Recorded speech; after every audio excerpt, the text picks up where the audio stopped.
Bottom of the duck ಬಂದಿರುವಂತಹದ್ದು ನಿಮಗೆ queen of cups ಬಂದಿದೆ. ನಿಮ್ಮ ಲವ್ ಲೈಫಿನ ವಿಚಾರವಾಗಿ ಬಹಳ ಕೇರಿಂಗ್ ಅನ್ನ ಮಾಡ್ತಾ ಇರುವಂತಹದ್ದು, ಅದ್ರ ಬಗ್ಗೆನೇ ನೀವು ಯೋಚನೆಯನ್ನ ಮಾಡ್ತಾ ಇರುವಂತಹದ್ದು, ಒಂದು ಸ್ಟೇಬಲ್ ರಿಲೇಶನ್ಶಿಪ್ ಅನ್ನ ಉಳಿಸ್ಕೋಬೇಕು ಅನ್ನುವಂತಹ ಆಲೋಚನೆಯನ್ನ ಮಾಡ್ತಾ ಇರುವಂತಹದ್ದು ರೆಪ್ರೆಸೆಂಟ್ ಆಗ್ತಾ ಇದೆ. ಪಾಸಿಟಿವ್ ಬಗ್ಗೆ ಹೇಳೋದಾದ್ರೆ ಎಲ್ಲವೂ ಚೆನ್ನಾಗಿಯೇ ಇತ್ತು. ಫುಲ್ ಕಾರ್ಡ್ ರೆಪ್ರೆಸೆಂಟ್ ಆಗ್ತಾ ಇದೆ ಅಂದ್ರೆ ಜಾಯ್ಫುಲ್ ಆಗಿತ್ತು, ಚೆನ್ನಾಗೇ ಮಾತಾಡ್ತಾ ಇದ್ರಿ, ಖುಷಿಯಾಗಿದ್ರಿ, ಖುಷಿಯಾಗಿ ಓಡಾಡೋದು ಎಲ್ಲವನ್ನ ಕೂಡ ನೀವು ಮಾಡಿರುವಂತಹದ್ದು ರೆಪ್ರೆಸೆಂಟ್ ಆಗ್ತಾ ಇದೆ. ಆದ್ರೆ ನೀವು ಯಾವಾಗ ಸೀರಿಯಸ್ ಆಗಿ ಕಮಿಟ್ಮೆಂಟ್ ಅನ್ನ ಕೇಳೋದಕ್ಕೆ ಶುರು ಮಾಡ್ತಿರೋ, ಅಥವಾ ನೀವ್ ಯಾವಾಗ ಸ್ವಲ್ಪ ಚೇಂಜಸ್ ಗಳನ್ನ ಮಾಡ್ಕೋ ಅಂತ ಹೇಳೋದಕ್ಕೆ ಶುರು ಮಾಡ್ತಿರೋ, ಅಥವಾ ನೀವು ಸ್ಪಷ್ಟವಾಗಿ ನಿಮ್ಮ ಲವ್ ಲೈಫಿನ ವಿಚಾರವಾಗಿ ಹೀಗೆ ಇರ್ಬೇಕು ಅಂತ ಯಾವಾಗ ಒಂದು ಗಡಿಗಳನ್ನ ಹಾಕೋಕೆ ಶುರು ಮಾಡ್ತಿರೋ, ಆಗ ನಿಮ್ಮ ಲವ್ ಲೈಫಿನ ವಿಚಾರದಲ್ಲಿ ಫೀಲಿಂಗ್ಗಳು ಲೆಫ್ಟ್ ಔಟ್ ಆಗುವಂತ ಸಾಧ್ಯತೆಗಳು ಇದ್ದಿರುವಂತಹದ್ದು ನಿಮ್ಮ ಪಾಸಿಟಿವ್ ನಲ್ಲಿ ರೆಪ್ರೆಸೆಂಟ್ ಆಗ್ತದೆ. ನೀವೇನಾದ್ರೂ ಹಾಗಿರ್ಬೇಕು ಹೀಗಿರ್ಬೇಕು ಅಂತ ಏನಾದ್ರೂ ನೀವು ಅವ್ರಿಗೆ ಹೇಳಿದ್ರೆ ಅವರು ನಿಮ್ಮಿಂದ ಸ್ವಲ್ಪ ಸ್ವಲ್ಪ ದೂರ ಹೋಗಿರುವಂತಹದ್ದು ರೆಪ್ರೆಸೆಂಟ್ ಆಗ್ತಾ ಇದೆ. ಯಾಕಂದ್ರೆ ನೀವು ಖುಷಿಯಾಗಿರ್ಬೇಕು, ಸಂತೋಷವಾಗಿರ್ಬೇಕು ಅಷ್ಟನ್ನ ಮಾತ್ರನೇ ಅವರು ಎಕ್ಸ್ಪೆಕ್ಟ್ ಅನ್ನ ಮಾಡುವಂತಹದ್ದು. ಈಗ ಸದ್ಯದ ಮಟ್ಟಿಗೆ ಅವರು ನಿಮ್ಗೆ ಯಾವುದೇ ರೀತಿಯ ಸೀರಿಯಸ್ ಕಮಿಟ್ಮೆಂಟ್ ಗೆ ಒಳಗಾಗುವಂತ ಸಾಧ್ಯತೆಗಳು ಯಾವುದು ಇದ್ದಿರೋ ಮಟ್ಟಿಗೆ ನಿಮ್ಮ ಪಾಸ್ಟ್ ನಲ್ಲಿ ರೆಪ್ರೆಸೆಂಟ್ ಆಗ್ತಾ ಇಲ್ಲ. ಈ ಪರ್ಸನ್ ಏನು ಈ 4 ಕಾರ್ಡ್ ಬಂದಿದೆಯೋ, ಈ ಪರ್ಸನ್ ಸೀರಿಯಸ್ ಕಮಿಟ್ಮೆಂಟ್ ಗೆ ಸಿಗುವಂತಹ ಸಾಧ್ಯತೆಗಳು ಇದ್ದಿರೋ ಮಟ್ಟಿಗೆ ನಿಮ್ಮ ಪಾಸ್ಟ್ ನಲ್ಲಿ ಕಾಣಿಸ್ತಾ ಇಲ್ಲ.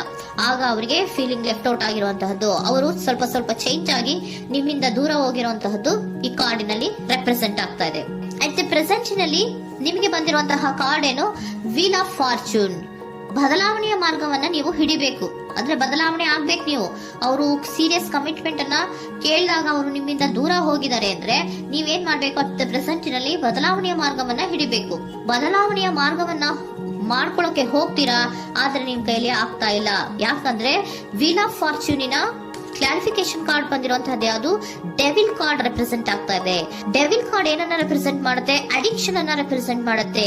ಯಾವಾಗ್ಲೂ ಅವರ ಬಗ್ಗೆನೇ ಯೋಚನೆ ಮಾಡ್ತಾ ಇರೋದು, ಅದ್ರ ಬಗ್ಗೆನೇ ಥಿಂಕ್ ಮಾಡ್ತಾ ಇರೋದು. ಸ್ವಲ್ಪ ಬದಲಾವಣೆ ಮಾಡ್ಕೊಳಕ್ ಹೋಗ್ತೀರಾ, ಮತ್ತೆ ಪುನಃ ವಾಪಸ್ ಹಿಂದಕ್ಕೆ ಬರ್ತೀರಾ, ಮತ್ತೆ ಆಲೋಚನೆಯನ್ನ ಮಾಡಕ್ಕೆ ಶುರು ಮಾಡ್ತೀರಾ. ಆ ಕಾರಣವಾಗಿಯೇ ನಿಮ್ಗೆ ನೋವುಗಳು ಆಗ್ತಾ ಇರುವಂತದ್ದು ಅಟ್ ಪ್ರೆಸೆಂಟಿನಲ್ಲೂ. ನೀವು ಬದಲಾವಣೆ ಆಗೋಕೆ ಹೋಗ್ತೀರಾ, ಎಲ್ಲಿ ಬದಲಾವಣೆ ಆಗ್ತಾ ಇದ್ದೀರಾ, ಎಲ್ಲಿ ಚೇಂಜಸ್ ಆಗ್ತಾ ಇದ್ದೀರಾ, ನೀವು ಆಗ್ತಾ ಇಲ್ಲ. ಯಾಕೆ ಹೇಳಿ, ನಿಮ್ಮಲ್ಲಿ ಅಡಿಕ್ಷನ್ ಗಳು ರೆಪ್ರೆಸೆಂಟ್ ಆಗ್ತಾ ಇದೆ. ತುಂಬಾ ಅಡಿಕ್ಷನ್ ಇರೋದ್ರಿಂದ, ನಿಮ್ಮ ಲವ್ ಲೈಫ್ ನ ವಿಚಾರವಾಗಿ ನೀವು ತುಂಬಾ ಅಡಿಕ್ಟ್ ಆಗಿರೋದ್ರಿಂದ ನೀವು ಯಾವುದೇ ರೀತಿಯ ಬದಲಾವಣೆಯನ್ನ ನೀವು ಮಾಡ್ಕೋತಿಲ್ಲ. ನಿಮ್ಮ ಲವ್ ಲೈಫ್ ನ ವಿಚಾರವಾಗಿ ನೀವು ಬದಲಾವಣೆಯನ್ನೇ ಮಾಡ್ಕೋತಾ ಇಲ್ಲ. ಅವ್ರು ಕಮಿಟ್ಮೆಂಟ್ ಕೊಟ್ಟಿಲ್ಲ, ಅವ್ರು ಹೋದ್ರು ಅಂದ್ಮೇಲೆ ನೀವು ಮುಂದೆ ಬರ್ಬೇಕು, ನಿಮ್ಮ ಜೀವನದಲ್ಲಿ ನೀವು ಮುಂದೆ ಬರ್ಬೇಕು. ಸೊ ನೀವು ಮುಂದೆ ಬರಕ್ ಹೋಗ್ತೀರಾ, ಆದ್ರೆ ಅಲ್ಲೇ ಸ್ಟ್ರಕ್ ಆಗ್ತಾ ಇರುವಂತಹದ್ದು ರೆಪ್ರೆಸೆಂಟ್ ಆಗ್ತಾ ಇದೆ. ನೀವ್ ಯಾವಾಗ ಅಡಿಕ್ಷನ್ ಗಳನ್ನ ಜಾಸ್ತಿ ಮಾಡ್ಕೋತಿರೋ ಅಬ್ಸೆಷನ್ ಆಗತ್ತೆ. ಯಾವಾಗ ನಿಮ್ಮಲ್ಲಿ ಅಬ್ಸೆಷನ್ ಗಳಾಗಕ್ಕೆ ಶುರು ಆಗುತ್ತೋ ಆಗ ನಿಮ್ಮ ನೋವುಗಳು ಜಾಸ್ತಿ ಆಗುತ್ತೆ. ಕಣ್ಣೀರಿಡೋದು, ನೋವನ್ನ ಪಡೋದು, ಸಂಕಟ ಪಡೋದು, ಪದೇ ಪದೇ ನೆನಪಿಸ್ಕೊಳ್ಳೋದು, ಅಳೋದು, ಆಗದೇ ಇಲ್ವೇನೋ ನನಗೆ ಅನ್ನುವಂತಹ ರೀತಿಯಲ್ಲಿ ಅಟ್ ಪ್ರೆಸೆಂಟ್ ನಲ್ಲಿ ಕೆಲವೊಬ್ರು ಇರುವಂತಹದ್ದು ರೆಪ್ರೆಸೆಂಟ್ ಆಗ್ತಾ ಇದೆ. ನೆಕ್ಸ್ಟ್ ಕಾರ್ಡ್ ಬಂದಿರುವಂತಹದ್ದು ಯಾವುದು, ಕ್ವೀನ್ ಆಫ್ ಪೆಂಟಿಕಲ್ಸ್ ಬಂದಿದೆ. ಸೊ ಕ್ವೀನ್ ಆಫ್ ಪೆಂಟಿಕಲ್ ಏನನ್ನ ರೆಪ್ರೆಸೆಂಟ್ ಮಾಡುತ್ತೆ, ನಿಮ್ಮನ್ನ ನೀವು ಗಮನವನ್ನ ಕೊಡಬೇಕು, ನಿಮ್ಮ ಕಡೆಗೆ ನೀವು ಹೆಚ್ಚು ಗಮನವನ್ನ ಕೊಡಬೇಕು. ಅವ್ರು ನಿಮ್ಗೆ ಸೀರಿಯಸ್ ಕಮಿಟ್ಮೆಂಟ್ ಕೊಡ್ಲಿಲ್ಲ, ಫೀಲಿಂಗ್ ಲೆಫ್ಟ್ ಔಟ್ ಆಯ್ತು, ಅವರು ದೂರ ಆಯ್ತು, ಹೋದ್ರು ಅಲ್ವಾ. ಸೊ ನೀವೇನ್ ಮಾಡ್ಬೇಕು, ನೀವು ನಿಮ್ ಕಡೆಗೆ ಗಮನವನ್ನ ಕೊಡಬೇಕು. ವೀಲ್ ಆಫ್ ಫಾರ್ಚೂನ್ ಅಂದ್ರೆ ಏನು, ನೀವು ಬದಲಾವಣೆಯ ಮಾರ್ಗವನ್ನ ಹಿಡಿಬೇಕು. ಬದಲಾವಣೆಯ ಮಾರ್ಗವನ್ನ ಮಾಡ್ಕೊಳ್ಳೋದಕ್ಕೆ ಹೋದ್ರೂ ಕೂಡ ಮತ್ತೆ ವಾಪಸ್ ಹಿಂದೆ ಬರೋದು, ಮತ್ತೆ ಅಡಿಕ್ಷನ್ ಆಗೋದು, ಮತ್ತೆ ನೆನಪಿಸ್ಕೊಳ್ಳುವಂತಹದ್ದು, ಮತ್ತೆ ನೋವನ್ನ ಪಡುವಂತಹದ್ದು ನಿಮ್ಮಲ್ಲಿ ರೆಪ್ರೆಸೆಂಟ್ ಆಗ್ತಾ ಇದೆ. ನೀವು ಈ ಅಡಿಕ್ಷನ್ ಗಳಿಂದ ನೀವು ಆಚೆ ಬರಬೇಕು ಅಂದ್ರೆ ನಿಮ್ಮನ್ನ ನೀವು ಬ್ಯುಸಿಯಾಗಿ ಇಟ್ಕೋಬೇಕು. ಟೈಮ್ ಇದ್ರೂ ಕೂಡ ಮತ್ತೆ ಪುನಃ ಹಿಂದೆ ಬಂದು ನೀವು ಆಲೋಚನೆ ಮಾಡುವಂತಹ ಸಾಧ್ಯತೆಗಳು ಇದೆ. ಅದಕ್ಕೆ ನೀವು ಅಟ್ ಪ್ರೆಸೆಂಟ್ ನಲ್ಲಿ ನೀವು ಆ ಫೀಲಿಂಗ್ ಇಂದ, ಈ ನೋವಿನಿಂದ ನೀವು ಆಚೆ ಬರ್ಬೇಕಂದ್ರೆ ನೀವೇನ್ ಮಾಡ್ಬೇಕು, ಸ್ವಲ್ಪ ಏನಾದ್ರೂ ಬ್ಯುಸಿ ಆಗ್ಬೇಕು, ಕೆಲಸಗಳನ್ನ ಮಾಡೋದಕ್ಕೆ ಶುರು ಮಾಡ್ಬೇಕು. ನಿಮಗೆ ಗೊತ್ತಿರುವಂತಹ ಯಾವ ಕೆಲಸವಾದ್ರೂ ಸರಿ, ನೀವು ಸ್ವಲ್ಪ ಬ್ಯುಸಿ ಆಗಿರೋದಕ್ಕೆ ಪ್ರಯತ್ನವನ್ನ ಮಾಡ್ತಾ ಇರುವಂತಹದ್ದು, ಮಾಡುವಂತಹದ್ದು ರೆಪ್ರೆಸೆಂಟ್ ಆಗ್ತಾ ಇದೆ. ಕೆಲವೊಬ್ರು ಮಾಡ್ತಾ ಇದ್ದೀರಾ, ಕೆಲವೊಬ್ರು ಮಾಡುವ ಕಡೆಗೆ ಆಲೋಚನೆಯನ್ನ ಮಾಡ್ತಾ ಇರುವಂತಹದ್ದು ಅಟ್ ಪ್ರೆಸೆಂಟ್ ನಲ್ಲಿ ರೆಪ್ರೆಸೆಂಟ್ ಆಗ್ತಾ ಇದೆ. ಇಮಿಡಿಯೇಟ್ ಫ್ಯೂಚರ್ ನಲ್ಲಿ ಏನ್ ರೆಪ್ರೆಸೆಂಟ್ ಆಗ್ತಾ ಇದೆ, ನೈಟ್ ಆಫ್ ಸೋರ್ಟ್ಸ್ ರೆಪ್ರೆಸೆಂಟ್ ಆಗ್ತಾ ಇದೆ.